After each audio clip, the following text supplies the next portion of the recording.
everyone, and welcome back. Thank you for once again taking some time out of your day to give me a listen. I'm your host, Darren, and this is the show where the guests on my list get to have some fun with their favourite list countdowns, and we get to know them and their work a little better.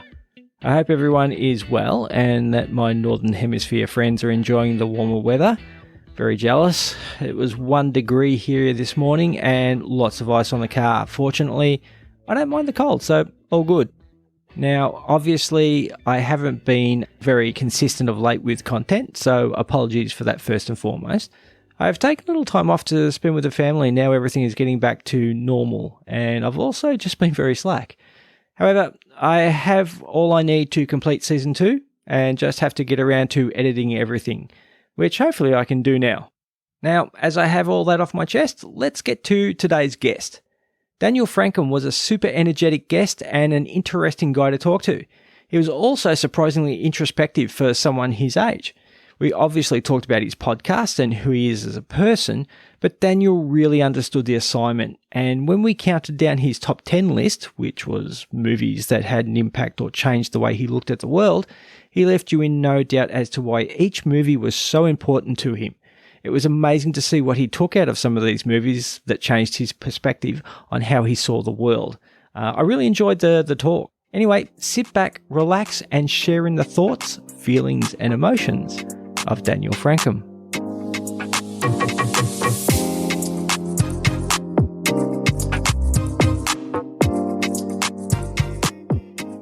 Today, I'm thrilled to be joined by the host of a very interesting show that explores all manner of topics and usually does so in a very humorous manner.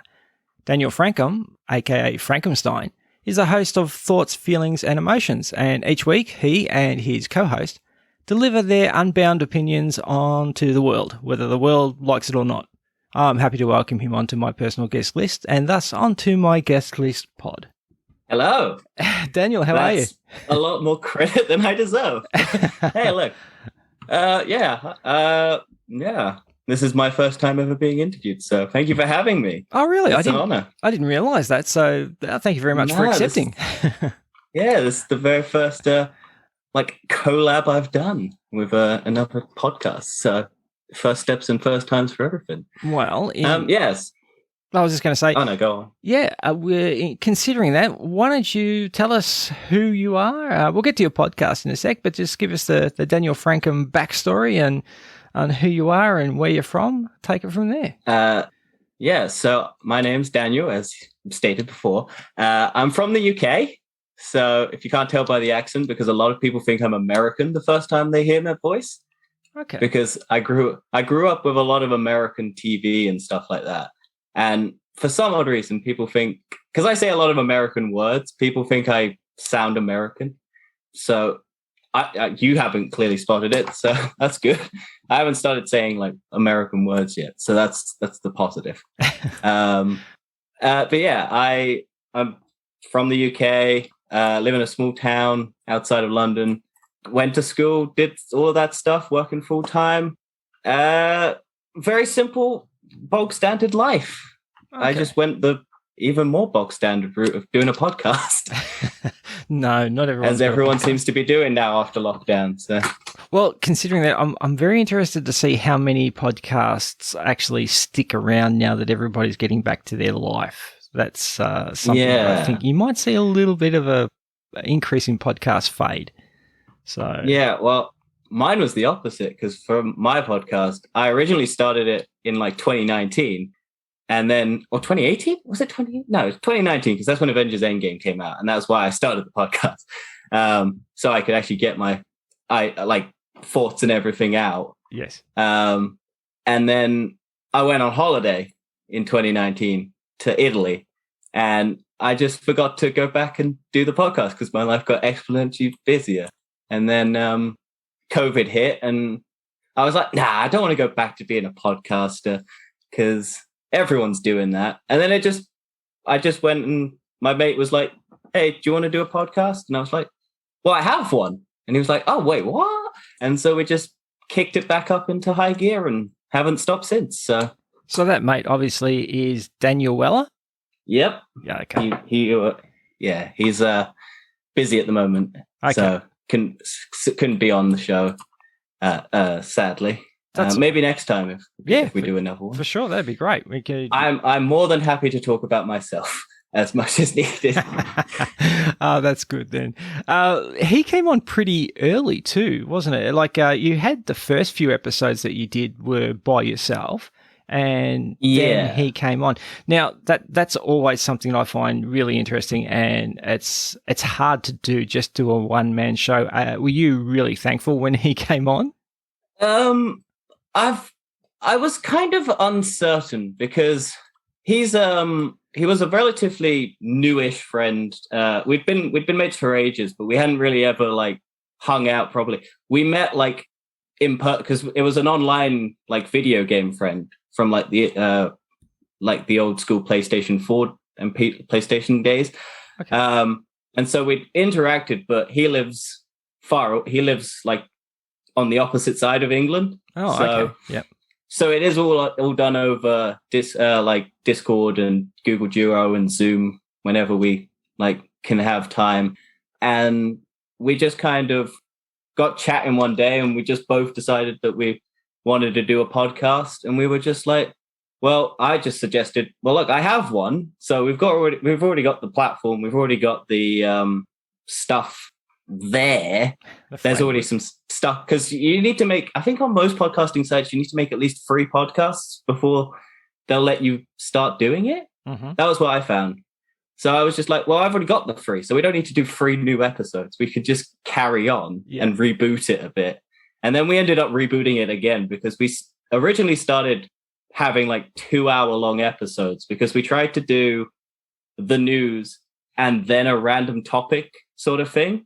And then we just kind of switched it. We both realized that it takes too long to edit. Like, you're trying to edit down 2 hours. And then Dan's at uni, so he's busy all the time. I'm at full-time work, so I'm always busy. And then, so we were just like, well, look, we'll split it in 2. We'll both take our own hosting duties. So Dan hosts the news segment, and I host the random, unfiltered, unrelated, anything goes podcast, which we named TBO. And then we'll both edit our separate ones, but we'll keep it on the same feed.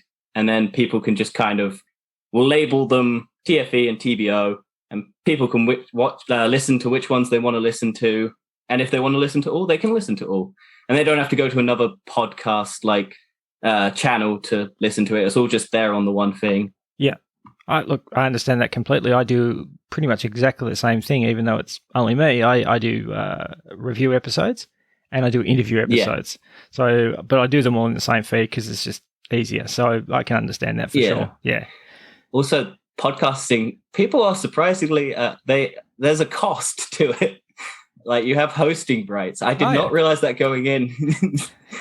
So I was like, oh, you got to pay to host this? Oh dear. Okay. And it just makes it a little bit cheaper to have it on one platform rather than paying a bit more to have it on 2. So I was just like, it's a cost benefit as well.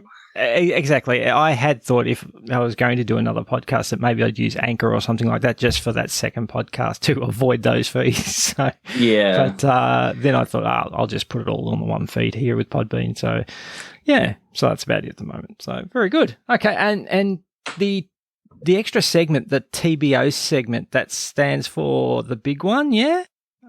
Yes, we're debating whether or not to change it to Totally Broken Opinions, because it fits better with the thoughts, feelings, a bit emotions. Lazier with it fits better with the thoughts, feelings, emotions. But at the moment, it currently stands for the big one, which was meant to be the big segment of the original show. But we're currently in the process of maybe rebooting that. That's why it just got, because I was originally when I hosted this show, I originally started with welcome everyone to the big one, or TFE presents the big one. And then we just, over time, it got shortened to TBO. So we have the opportunity to change the things, but eventually we might do. It's just, we need to go and redesign our logos, and that takes time that we do not have at the moment. So it is currently still the big one. But that's just our kind of random one. Mostly quizzes and reviews of movies and TV shows and stuff like that. And then, because we kind of schedule out our program, like stuff so we actually have an idea of what to do. Recently, a show called Arcane kind of threw all of that out the window because we really wanted to talk about it. But because we'd scheduled in so many other things, I just came up with the idea, well, it's TBO. We'll just add NUS to the end and we'll call it a TBOness. And then we can just shove them out whenever we want that doesn't fit into our schedule. So we just kind of added a new thing. And we're going to do a couple more of them soon. So hopefully anyone listening, you'll get some extra stuff just randomly thrown in every now and again. Fantastic. Well, lots of content. That's good. And what have you thought of Arcane? Oh, it's a really good show. Yeah. It's based on the League of Legends game, which I have no interest in. I know a lot of people like that game, but a lot of people hate it at the same time. But it's just really well done characters, really nice animation. The storyline is really good. And it really threw just a spanner into, we really want to talk about this, but we don't have the schedule to do it. So we were just like, well, we want to do this. And that's what it is. It's just like, well, we want to get this out there. We want to show people this. So we'll just make an entire new segment and just add it to the schedule. And if people want to watch it, they can watch it or listen to it. That's good. And obviously movies and TV series and things like that are a big part of what you do on the show. Avatar, why the hate? I don't hate it. I just don't think it deserves to be the number one highest grossing movie of all time. Okay. Because I have like a joke where you ask someone in the general audience, like general public, someone who isn't a big movie person, someone who isn't a like diehard, like goes and watches a movie maybe like once a month or something like that. Name the main character in Avatar. Yeah. Can you name the main character in Avatar? Jake Scully. Yeah. But you ask most random people on the street that, and they can't do it. Yeah. But you can ask them who's in the Avengers, who's in DC, who's in like the Fast and Furious. They can at least name one character. But you only know the main character like once, and then everyone else you kind of like, oh wait, who's that? What's their name? And it just doesn't seem like, I get it's not a terrible movie. It just it came out at a time where it was 3D and everything, and 3D was the big rage, and it was more expensive. Yeah, and so you get the added benefit of that. There was a lot of stuff out, but I think it was just the hype around the 3D. It was a decent film, so decent films tend to do better. Like a pretty average movie appeals to a broader audience, and then so everyone will go and see it. Whereas if you have very specific stuff or a very niche market, it won't be as broadly loved by everyone. Mm-hmm. So yeah, look, I think with Avatar, again, we're not going to do an Avatar review on here or anything like that. Are you sad it's not on my list as top 10 influential movies? No, I'm not. Because I've listened to enough of your show to know that your opinions on Avatar. I liked it. I think it's a sort of sci-fi movie, I think, that also brings people to that movie that aren't necessarily sci-fi fans, because it is an epic, well-produced, like the animation, the CGI. Like I never saw it in 3D as such, but the CGI. I didn't watch it in 3D. Fantastic. No, I watched it. And I think that was a step forward in terms of the quality of CGI in that movie, and that's probably what impresses me as well. Obviously, there's parallels between the storyline and Native Americans and things like that. It's well known. It's not something you have to delve too deep to find and see the imagery there. But so I liked the movie. I liked it for its technical prowess. And I thought visually it was stunning, but it was just odd. Usually, you obviously you're a bit of a cinephile yourself, sort of thing, in terms of you see a lot of movies. You like to break down movies. Yeah. So I've started recently, since 2017, keeping record of all the ones I go out and see, and it's a lot, to be honest. I think between 2017 and 2020, I watched 100 movies in the cinema. Oh God! Okay, so that's a because I don't know if you have it in Australia, but we have a cinema chain called Cineworld, and you can get a A pass. You pay like a monthly subscription, and you get like a continuous, like as many movies as you want to go and watch. And so I just picked that up one day and just went, well, I'm going to go and see as many movies as I can because I want to get my money's worth out of it. Yeah, we don't. But no, I 100% agree. I do not think Avatar is a bad movie. Yeah, I agree with you. The visuals are really nice. I just think the story lacks in some aspects. And I just forget it every time. I'm like, oh, it didn't grab me. The one thing I'll say is my opinion does not matter. I will never disagree with someone else's opinion.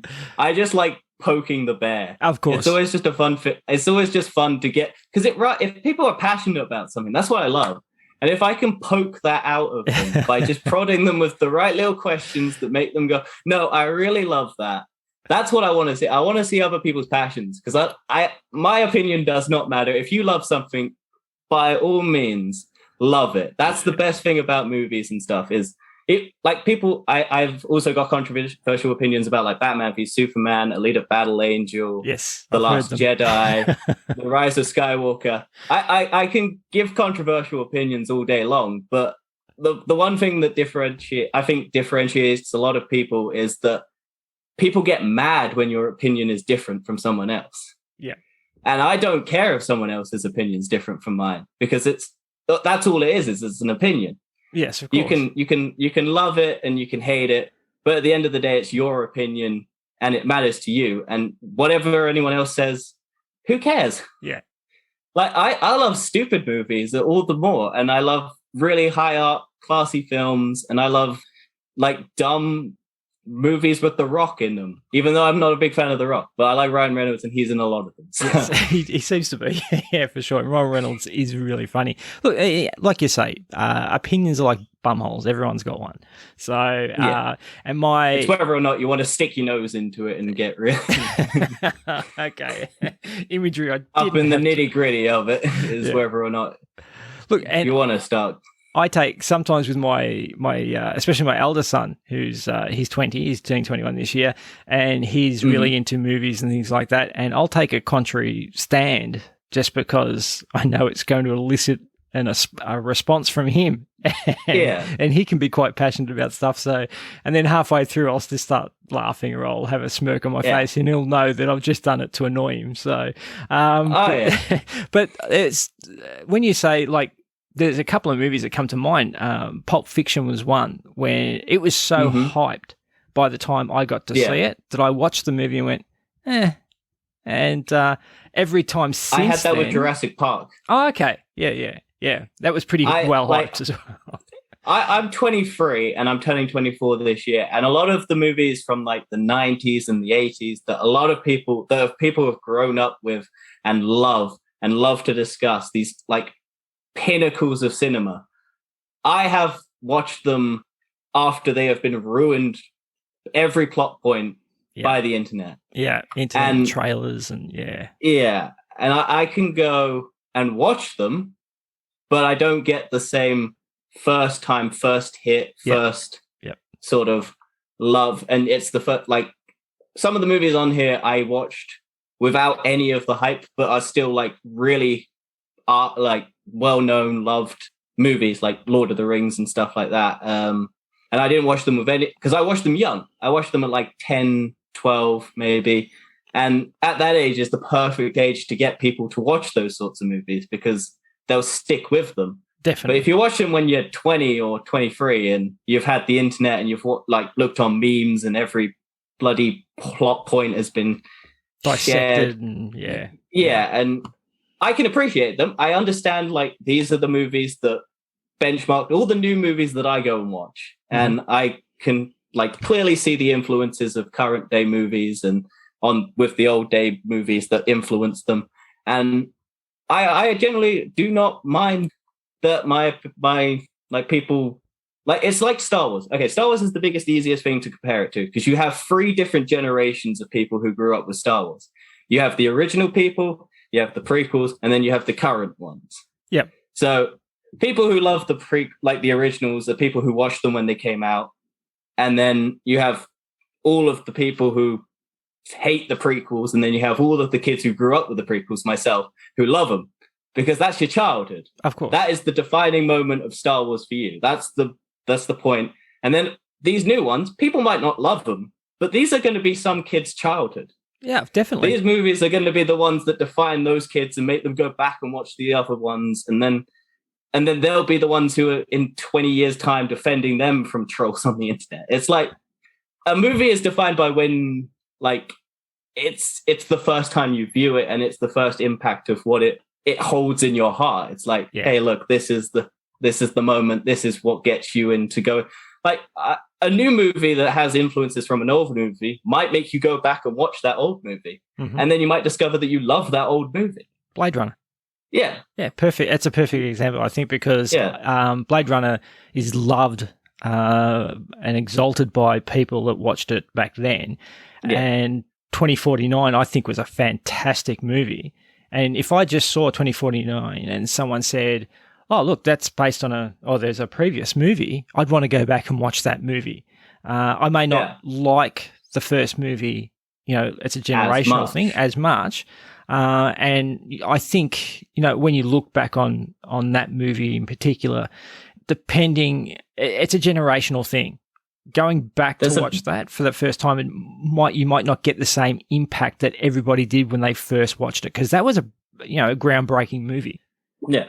There's like a billion different cuts of that movie, isn't there? Exactly. There's like the director's cut. So it's always which one do you watch? Which Blade Runner do you like? It's like Zack Snyder's Justice League and Justice League. It's like, which one do you like?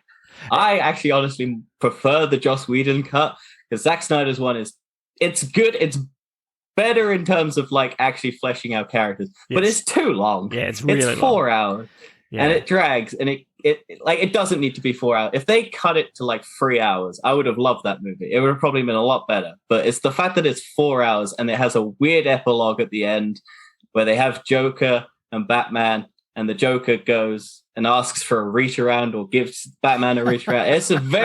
It's just, there are some weird choices that Zack Snyder did in that movie, just because why not? Well, it's funny. I actually haven't seen the Zack Snyder cut. I know the Snyder cut was what everyone was waiting for, but was demanding. You have to put away 4 hours of your life to actually, it's in chapters, so you can kind of watch it in chapters, but because it was originally meant to be cut into a 6-part mini series. Oh, okay. And then I think Warner Brothers went, no, because that would mean you'd have to make it even longer. So no, you have 4 hours of footage, cut it down to that, and then we'll release it on HBO because we need something to promote our streaming service that only is in America and maybe in Australia. It's here on, I think, Binge. We do have it here. So, and we have the black and white version and all that sort of stuff. So, but look, that's a great segue. The fact that talking about impactful movies into your topic for today. So I get all my guests to count down a topic of their choosing, a top 10. So you have chosen 10 movies that have left a lasting impression or impact or change your view on the world. So these are going to have to be pretty monumentous movies, I dare say. Let's get to it. Number 10, what's your number 10 movie? My number 10 movie is the animated Disney movie Treasure Planet, which is their attempt at doing like Treasure Planet, but in space. And honestly, I was debating not putting this on, but every time I thought of a movie that defined like my childhood, it was that movie. And I was just like, well, no, I'm going to put this movie on here because this movie bombed at the box office when it came out. And it kind of was in a long line of misses for Disney animation. And then Disney like bought Pixar around the same time, or it bought Pixar, and then just kind of focused more on Pixar being like the highlight of their movie animated section. So they kind of dropped because this was around the time where they were doing like straight to DVD sequels and stuff like that, and not a lot of hits. But this movie is really good. It's got like Joseph Gordon-Levitt in playing the main character. He's like a teenager who's like rebellious and doesn't want to do, but loves his mother and wants to go on an adventure and just explore the galaxy. And it's just a very nice, well done movie. And I was thinking about it because Disney's doing a lot of their live action reboots of their classics and stuff like that. And they're doing all the popular ones because they'll make the money. But they lose the charm because everyone's seen those movies. And you don't want to watch your childhood Disney movie in live action because it just takes away something. Yeah. It ruins it. But if this movie didn't do very well, and this movie lends itself so well to a live action reboot. Yeah. And if Disney ever does it, I'll be first in line and I'll slam down that ticket and go, let me in. I want to watch this movie. But yeah, no, go on. No, sorry, mate. No, I was just going to agree with you because I actually love this movie. And I did another podcast with a guest, 2020 maybe, one of my first guests, I think. And this was on his list of favorite animated movies. And it was great to see someone else because, like you said, it didn't get acclaim really as a massively important or popular movie by Disney. But I actually think it was really well done. Visually, it was fantastic. I thought visually it was a great looking movie and the story was really cool, and the voice actors, Emma Thompson, I think, was one of the voice actors, and Martin Short. It was fantastic. Robot. Yeah, it was fantastic. I thought it was really good. And my eldest boy, what year was that? 2002? Yeah, 2002. Yeah, 2002. So he was 2 in the years UK, old. 2003 apparently. Oh, okay. Well, he was 2 or 3 years old, and we loved it. And as he got older, we've watched it again, and every now and then we'll watch it. And then as I had my other 2 boys, he and I got to introduce them to the movie as well. And it's been really cool. It's a bit of a family movie for us. We love Treasure Planet. It is a really cool movie. So I could see how that is impactful for you. So it just I don't know why, but it's a comfort movie. It's one of those movies that I just go back to for no real reason whenever I'm bored or like just want something from your childhood that just just fills you with that just pleasant feeling of just childhood nostalgia, which I love to rip on when I do it in my podcast because I'm not a big fan of having nostalgia be a thing. But like I said, my opinion doesn't matter. So it's just a joking sort of thing. But I rewatched it I think during lockdown, and I was just like, this movie just sticks with me for some odd reason. And that's why it has an impact, because when I was trying to think of other movies, this one just kept clawing its way back up into the section of my brain that went, put me in it, goddammit. I deserve all this praise and recognition. And I agree. It does, and that's why I put it on here. Fantastic. Because it does deserve all the praise it can get. And I really, if Disney is going through every single movie and remaking it, please make this one, Disney. Do everyone a favor and actually make one that makes sense to have a live action reboot. Don't do more Lion King. You've had enough Lion King, thanks. All right, so what's number 9? Number 9 is another animated childhood movie, Pokemon the first movie. Okay. This one was the first movie that have you ever watched Pokemon or been Yes. been involved with it? Yeah, I have watched it.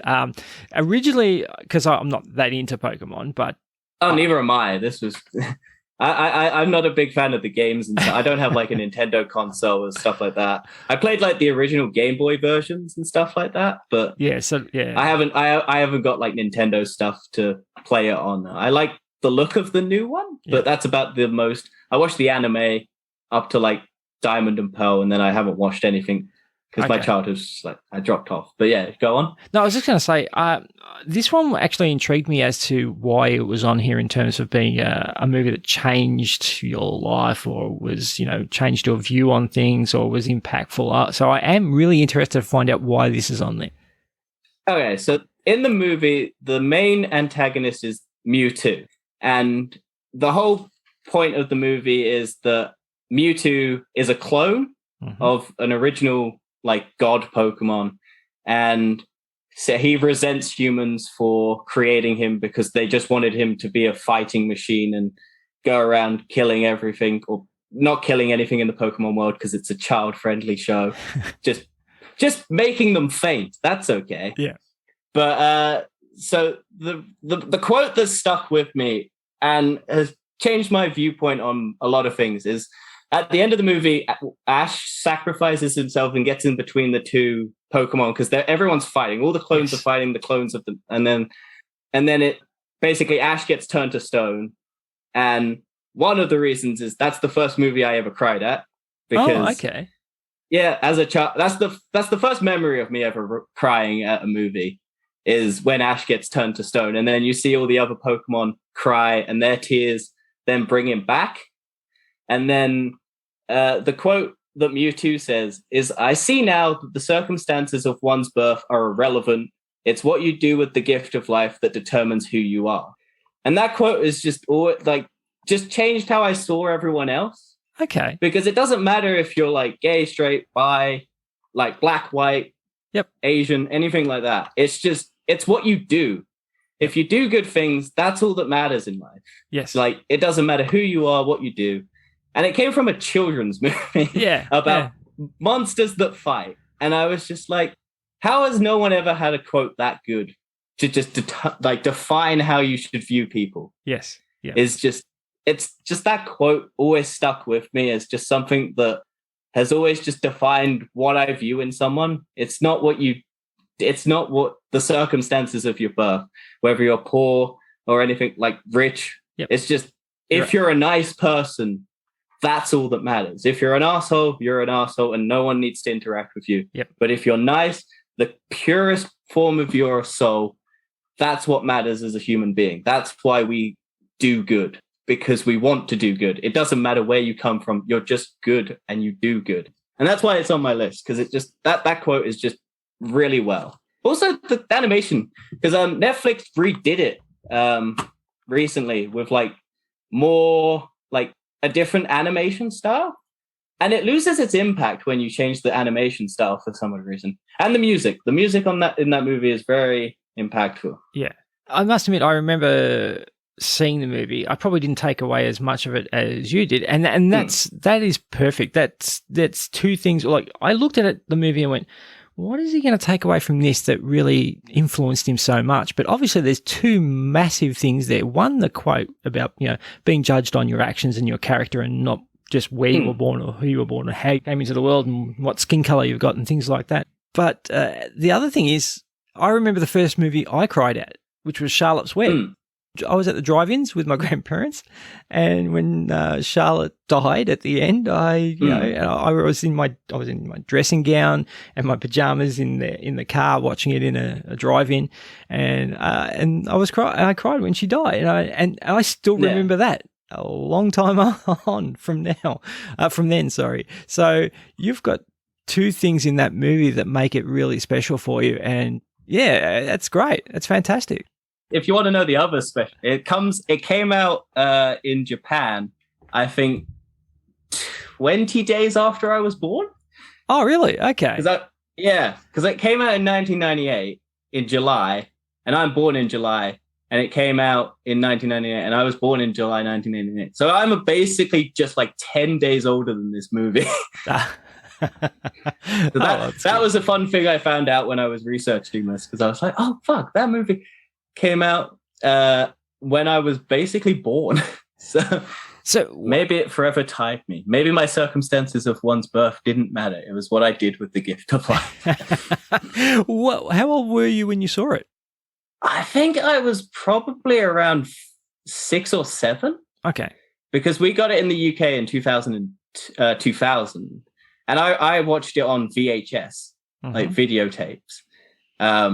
Because I am old enough that I remember what VHS tapes are. And I was between VHS tapes and DVDs. So I remember it being really grainy on the big blocky TV. And yeah, I think around 6 or 7. So very young. Okay, so let's move on then. Let's move on to your number 8. What's your number 8 movie, please? Number 8 is Batman Begins. Okay. The reason I put this on the list was not because I think Batman Begins is the better of the Dark Knight trilogy. I do agree with most people when it comes to the Dark Knight trilogy that the Dark Knight is the better movie. Mm-hmm. But Batman Begins is the movie that makes Batman, The Dark Knight Rises and whatnot, The Dark Knight and everything possible. Yes. It reinvigorated the Batman franchise after the other ones had kind of tainted it a bit more. Because I don't know if you've ever watched the other ones, but they're not great. Michael Keaton and Val Kilmer, all those ones. Yeah, George Clooney. The Michael Keaton ones are good. I but love the it. Val Kilmer one. Yeah, Val Kilmer one's that's a different weakest of them. But yeah, I think that camp nature. They have a special place in your chart. Yeah, I think they're great. I still love Michael Keaton as Batman. I think that's one of my, if not my favorite Batman. So. Well, he's coming back. So. Yes. Yeah, he's coming back for the Flash movie. Flashpoint Paradox. So Flash is my favorite character probably in DC Universe. So, and I love that cartoon, the Flashpoint Paradox. So, seeing him as a beefy Thomas Wayne, I don't know how that's going to work, but we'll see. Because Thomas Wayne's he's got that aged, heavier set body in Flashpoint Paradox, and he's lethal. I can see that in Michael Keaton. Michael Keaton can play. I don't think he's playing Thomas Wayne. I think he's still playing Bruce Wayne. I think he's still playing his original character. Oh, okay. I think because DC has changed their plans so much. I think the original plan was to do Ben Affleck's Batman. Yeah. And have the guy who plays Ben Affleck's dad in that movie do the Thomas Wayne Batman parallel universe, similar to more like the comics. Oh, okay. But I think DC then has course corrected because they're steering away from Ben Affleck's Batman. I think they've course corrected it to nostalgia. We'll bring Michael Keaton back because we'll pay him a lot of money and people will just go and see it because Michael Keaton, because of the love of that. Okay. And Marvel's doing it the same with bringing the Spider-Man in. Sorry, spoilers if you haven't seen No Way Home. I always do that. I forget to say spoilers because people relatively new stuff. If they haven't seen it by now, seriously, what are they doing? It's the biggest movie of 2021. I know, come on, seriously. It's made over $1 billion. People have seen it by now. I shouldn't have to put spoilers. No. But yeah, everyone's doing nostalgia. Star Wars does it. Everything's just doing nostalgia because it's prime for gold. Yeah, of course. Everyone loves the stuff from the past, and now we bring it back to the present with a new bunch of people, and then we'll continue it forever, and nothing ever dies. You can't have nice things it's just always there. But yeah, Batman Begins, for me, I watched it, and I'd never really been a Batman fan before, because I'd just always gone, oh yeah, Batman's cool. He looks cool. He's just like a rich guy. But Christian Bale has kind of just solidified Batman in my head. And the new one is really good, by the way. If you haven't seen it, you should definitely go see it. It does a very good job of everyone was scared Robert Pattinson was going to be bad because of Twilight, but no, he really blows out of the park. What do you mean in terms of performance? What do you mean because of Twilight? I like Twilight. I have only ever watched the first one, so I can't really talk. But I had to deal with that being the prime of my teenage years, and every girl in school loving it and wanting to talk about it, and being the edgy teenager that I was. I had to hate everything that was popular. So I need to go and watch Twilight properly. But I've seen the weird CGI baby at the end, and I'm just like, no. I read the books and then I watched the movies. I watched Twilight on a plane to Hong Kong, and I love vampires and stuff like that. Like, I just did a review episode on Buffering the Vampire Slayer, a fantastic podcast devoted to Buffy. So I love vampires and stuff like that. So I wanted to sleep on the plane, and this movie came on, and I was like, I really want to go to sleep, but I really want to watch this movie. So I watched it and came back, and then I found out it was actually a book series. So I read the books, and then by the time I'd finished the books, obviously the second movie was coming out, the third movie, all that sort of stuff, and I watched all of it. But I'm with you on the CGI baby. That's weird looking completely. But and they are designed for 14, 16-year-old girls. Yeah. That's that young girls. Yeah, it's the romantic Yeah. Yeah, but it's not built for me. So I don't, like I said, I don't have an opinion on Twilight. I just know that it's not for me. So I'm like, okay, yeah, I'll let other people enjoy this. Yeah. But did you know on planes you're more likely to cry at a movie because your emotions are more heightened because the pressure and things heightened like that. because you're in pressure and yeah.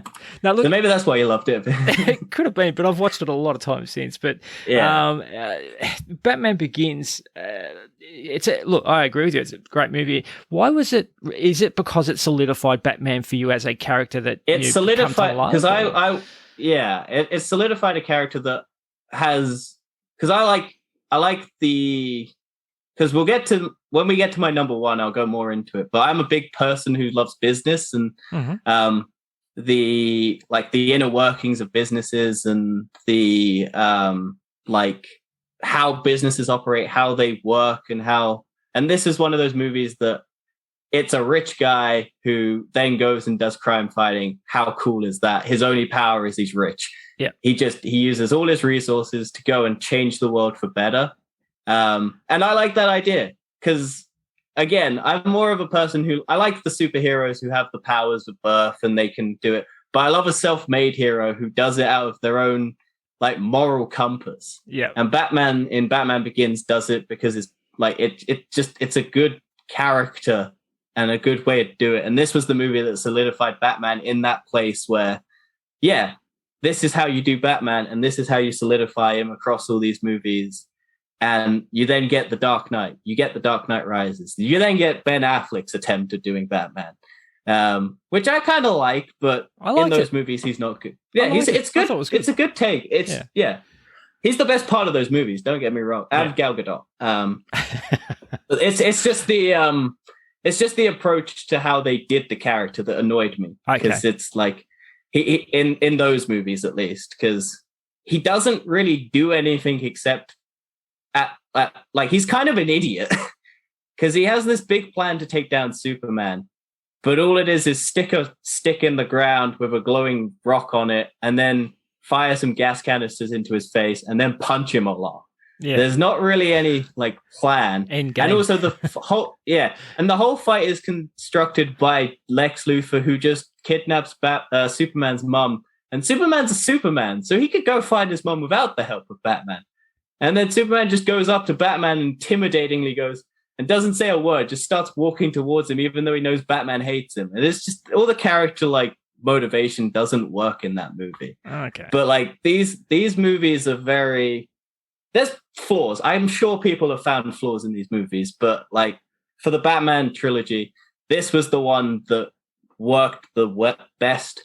And I like the Scarecrow. I like Ra's al Ghul. I love Liam Neeson, so it's always nice to see him and stuff. And when he's just a badass mentor kicking Bruce Wayne's butt, it's just like, yeah, no, you're Liam Neeson. You're just action hero star now forever. That's it. Even though you were a serious actor, you're now just Taken. All his other movies where he's just a man who has a vendetta against people and just beats them. I think that, and that's the thing. You're right. He was an actor that was all purpose, and he was a very good actor. And then all of a sudden he became this action hero doing what are to a certain extent cookie cutter versions of the same thing. Just over and over. It's the exact same plot. I love all of them. I've watched most of them, and it's just I love watching Liam Neeson, this 60-year-old plus man, just go around. If you ever watch The Edge, there's the funniest thing to watch is in Taken 3. There is a shot where they edit like 13 shots in like 3 seconds of footage just of Liam Neeson climbing over a fence, because watching a 60-year-old man try and climb over a fence isn't epic. So how they make it epic is cut it 13 different times in the span of 3 seconds to show him climbing over a fence. And it's just one of the funniest aspects of like how ridiculous those movies can get. And it's just like, yeah, I love it. Well, look, as Ryan Reynolds says, at what point do you have to say, it's just bad parenting that you let your child get kidnapped so many times? So, that's why they stopped at 3. It's like... All right, so let's get into your number 6, and then we'll take a bit of a break. But what's your number 6 movie, please? Are we skipping 7? Oh, we didn't do so. Oh, sorry. We're yes. skipping 7. I was Sorry. like, how can you skip the Lord of the Rings? All right. Okay. Well, there we go. Let's get into number 7. That's what I meant. You know that. Number 7. What's your number 7 movie? The Lord of the Rings, The Fellowship of the Ring. Well, you did have to make sure that you gave me the full title because there are a couple of those as well. So, The Fellowship of the Ring, the first one. So, yeah. Yeah. Again, similar to Batman Begins, it's like this was the fantasy epic that kind of defined like my love of fantasy. Because I've gone on to I've started like doing D&D where you're like going into those worlds and playing characters yourself and stuff like that. And this was like the movie that, as a lot of people clearly love, is just like the defining like adaptation of something. Because you have like Harry Potter and you have Marvel stuff, you have like DC and stuff. But like every time someone says, what's the perfect adaptation of something? The Lord of the Rings. Yeah. The trilogy of Lord of the Rings. Yep. Like the perfect adaptation of something to cinema from the books. Yep. Like I'm sure there are people who are complaining that there aren't like Tom Bombadil or something in the movies. It's just like, yeah, I was going to say that. And but like you got to appreciate how good these movies are. Oh, they magnificent. Yeah. And these are like the good kind of long movie. Because I don't know if you've ever watched the extended cuts and stuff, which make it like 6 hours per film. And I need to do that at one stage because I just haven't owned them. And most streaming services do the shortened version. Shorter. Yeah, for sure. Because and I want to like one day go and have the time to be able to do that, where I just sit for like 6 hours of my life just watching those movies. Because it never drags. I've rewatched these movies so many times, and the first one never drags. It's just a lot of talking, and it's just a lot of people going from one place to the other where they just look badass doing it. And you got little hobbits, and they're just tall and short people, and it's just like the forced perspective, and it's just well done, and it just ignited this love of fantasy that I never had before. Like I was always more of the space fantasy, the Star Wars, the sci-fi stuff, sci-fi stuff, because that's always cooler. Like old stuff, doesn't look modern and new, but these were just like, no, you're stuck in. You're gonna love fantasy. You're gonna love the whole swords and shields and bashing orcs and things, and just like it's just a nice moment. And also, I watched them with my friends, family. They're just like movies that you can just sit down and watch with people, and everyone will love them. Like, there's no awkward, oh, I don't like the Lord of the Rings. It's just like, no, you love the Lord of the Rings. I have never met a person who hasn't at least enjoyed them. Yes. Yeah. Like, I don't think there's a person. I'm sure there are. I'm sure someone in the comments will maybe go, I never liked these movies. But again, opinions are subjective, and you can hate it. I'm not fussed. It's a classic evil versus good sort of situation with, obviously a rich tapestry of story to tell that epic battle. So, one question: have you read the books? No. Okay. And I will tell you why I haven't read the books. Mainly because I'm dyslexic. Okay. And reading has always been kind of muddlesome for me. Bit of a because chore.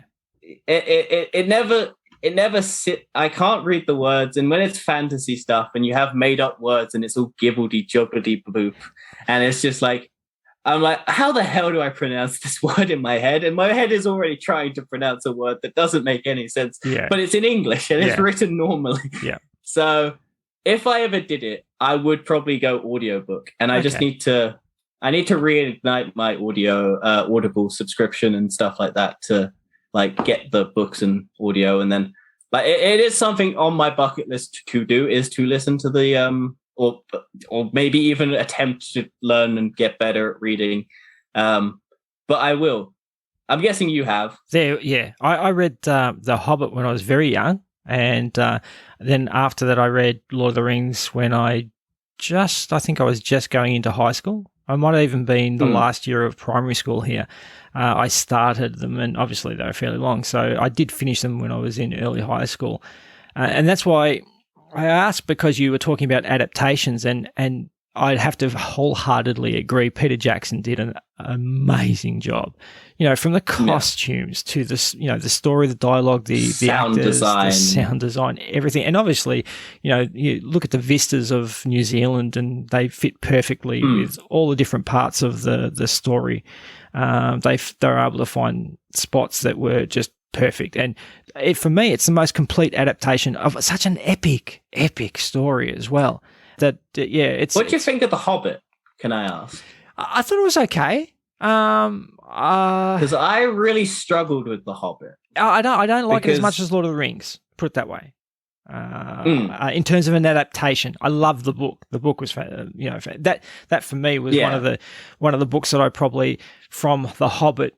The Hobbit really got me into reading, and it was suggested by a teacher at school, because I was reading a lot of other books and things like that, and I was into a bit of like Gary Gygax D&D sort of stuff as well, in terms of the stories, not so much playing the game, but those sorts of stories, Dragonlance Chronicles, all that sort of stuff. And someone suggested, you might want to give this a go, so I did, and then I found out there's more books. There's the Lord of the Rings, and so I read them, and there's been good adaptations of books since then, but for me, nothing has been close to what Peter Jackson did with the Lord of the Rings trilogy. I thought that was fantastic. It did make me want to pick up a book and read it, but then, like I said, dyslexia kind of always halted that and made me go, it gets in the way a bit. I can understand. Yeah. So.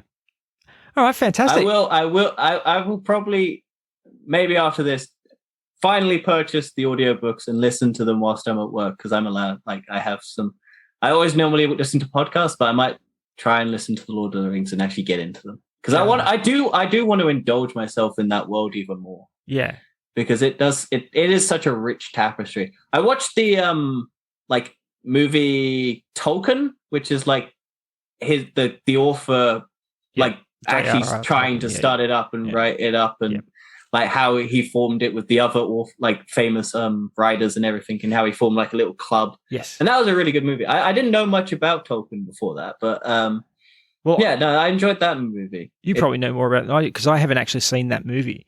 So I've read like Silmarillion, I've read Unfinished Tales and Lost Tales, and some of the stuff that his son actually finished, but I've actually never seen that movie. So I'll have to. It's worth a watch, because it's because I didn't realize that he was all, because I knew when it came out and stuff. I always forget that it's around World War One, and it's that old. That's how old these books are, and how they are, like, every generation probably knows of them, has read them, or has and then you finally get it on the big screen, and it's just this epic fantasy movie, and you finally see the pictures in your head realized on something, and that. I would love to have had that. I would have loved to have had that. Like, for me, it was just, this is really, really, really cool. But then to have it translated so well, and having read it, and then finally something like, I imagine a lot of adaptations, I think, before that were kind of like, these are okay, but this is how you do it. This is how you do it. This is just this is how you do it right. The CGI in it, sort of things, has kind of reached a point where it all works. Yeah. And it's not bad, and it doesn't look horrible to 10 years down the line. Those movies look amazing still to this day. Oh, 100%. All right. Now, I'm a little bit worried about I'm just a little bit worried about that Lord of the Rings TV show that Amazon's doing. Me too. I hope it's good. I really do, because the amount of money Amazon is spending on it, it's the most expensive TV show ever made. Oh, okay. So if they fail, it's $1 billion for 5 seasons. Gee. Okay. So they are pumping so much money into this. Oh, okay. Also, apparently, I was on our new show. We covered the fact that the rights to the movies and the video games and everything are going up for sale. Oh, so they can actually be redone if someone buys them. So God no, Yeah, that's a worrying thought if you ever wanted one. Who- But I just want to dive into that world a bit more. But I hope that show's good. All right, let's get on to number 6. Pirates of the Caribbean: Curse of the Black Pearl is a very good movie, and I like the first 3. The 4th and 5th are like, yeah, I enjoy them, but they're all right. The reason I chose this one was because it was the first movie that came, like, I watched that had like a badass female that wasn't just like the damsel in distress. Okay. And I like that sort of heroine, like badass heroine. And it's I've gone on to like watch other movies with just strong female leads, and I just kind of like that because I don't have a problem with like the rom-com female stuff or anything like that, but it's just nice to see women be treated as equals, where they can do the same stuff in cinema and stuff like that, where it's not just, oh yeah, you're just eye candy or you're just the emotional one. You're like, but like Keira Knightley in the movie just kicks ass, and is like, I was just thinking back to the movie, and it's just, she's the only one who goes back to the cave. All the other pirates just go, nah, you go. We'll just go off and leave Jack and Will to die.